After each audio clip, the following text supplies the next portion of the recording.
This is why the media cannot be trusted. In 2018, NBC incorrectly reported that Trump stayed home at Christmas time, the first U.S. president since 2002 to skip visiting the troops. The news went global, but it wasn't true. The media had jumped the gun. Trump and First Lady Melania left the White House Christmas Day to visit U.S. soldiers in Iraq.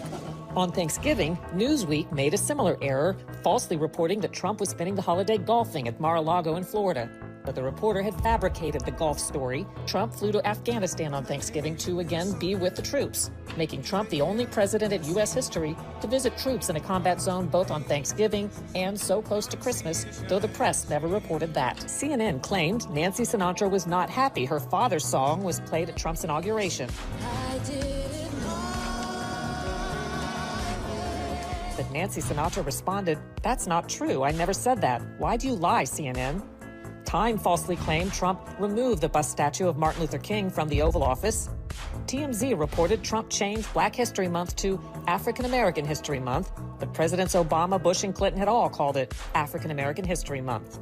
BBC, The Guardian, and others reported that Trump wasn't bothering to listen to a speech by Italy's prime minister since he wasn't wearing translation headphones. Turns out he was wearing a translation earpiece. Newsweek and others reported Poland's first lady refused to shake Trump's hand, but later had to admit she did. CNN edited Trump's remarks to make it seem as though he didn't realize Japan builds cars in the U.S., but the full statement made clear that he does. You've been creating jobs for our country for a long, long time. Several Japanese automobile industry firms have been really doing a job. CNN also edited a video to make it seem like Trump impatiently dumped fish food in the water at Japan's palace. But he'd followed the lead of Japan's prime minister. Newsweek claimed Ivanka Trump plagiarized one of her own speeches, which is impossible since plagiarizing is stealing someone else's work. The UK Telegraph apologized for at least 8 mistakes in an article criticizing Melania Trump. The New York Times, AP, CNN, and others excerpted a Trump comment as if he'd called all illegal immigrants animals. These aren't people. These are animals. Later corrections noted he'd been referring to members of the murderous MS-13 criminal gang. The New York Times Magazine and CNN shared a story showing children illegally brought into the U.S. supposedly in cages, but the article and photos were actually from the Obama administration. Agence France-Presse mistakenly reported that more than 100,000 children brought in by illegal immigrants were being held in detention. That was actually the total number in 2015 under Obama. Time and others showed a crying Honduran child to illustrate Trump separating illegal immigrant parents from children, but the child hadn't been separated from her parents in the U.S. MSNBC falsely claims Trump banned the Red Cross from visiting the immigrant children. The Red Cross said that wasn't true.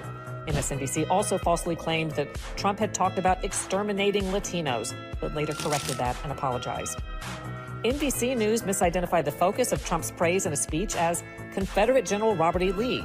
Actually, Trump was talking about Union General Ulysses S. Grant. And his name was Grant, General Grant. The Washington Post and others falsely reported that Trump supporting pro-life Catholic high school students were the aggressors in a confrontation in Washington, D.C. Several news outlets featured an empty podium at Trump's 4th of July celebration in 2019 and said he didn't draw crowds, but the photo was taken before the event. The actual crowd was huge. The New York Times and others implied Trump hadn't paid income taxes for 18 years, but the record shows he'd paid a higher rate than Democrats Bernie Sanders and President Obama. Bloomberg and the Wall Street Journal reported special counsel Robert Mueller had subpoenaed Trump's bank records. That wasn't true. Politico falsely reported that Trump owed the Bank of China tens of millions of dollars in a loan coming due as he dealt with China on coronavirus. Not true. MSNBC falsely reported that Trump had loans with Russian co-signers. Slate.com falsely claimed a Russian bank server had been illicitly communicating with Trump Tower. And the New York Times, CNN, MSNBC, and many others falsely reported that the Hunter Biden laptop scandal story was unsubstantiated or Russian disinformation. The New York Times reported that Trump seized on hydroxychloroquine as a miracle cure. Trump never said that. And it may work and it may not work. But if it doesn't work, it's nothing lost by doing it, nothing. CNN and others criticized Trump for tweeting that Alabama would likely be affected by Hurricane Dorian, but official advisories had put Alabama in a projected impacted area. Vox.com tweeted that Trump suggested he'd been a 9/11 first responder. He'd said the opposite. And I was down there also. but I'm not considering myself a first responder. Multiple media falsely claimed Trump was golfing during a U.S. raid that captured the head of ISIS in Syria and that a White House photo of Trump had been staged. But Trump was at the White House. ABC aired video showing what it called a slaughter against Kurds by Turkey after Trump withdrew U.S. troops, but the video was file tape of a training show in the U.S. And USA Today connected the eagle on a Trump campaign T-shirt with a Nazi eagle, later admitting the eagle is a longtime U.S. symbol, too.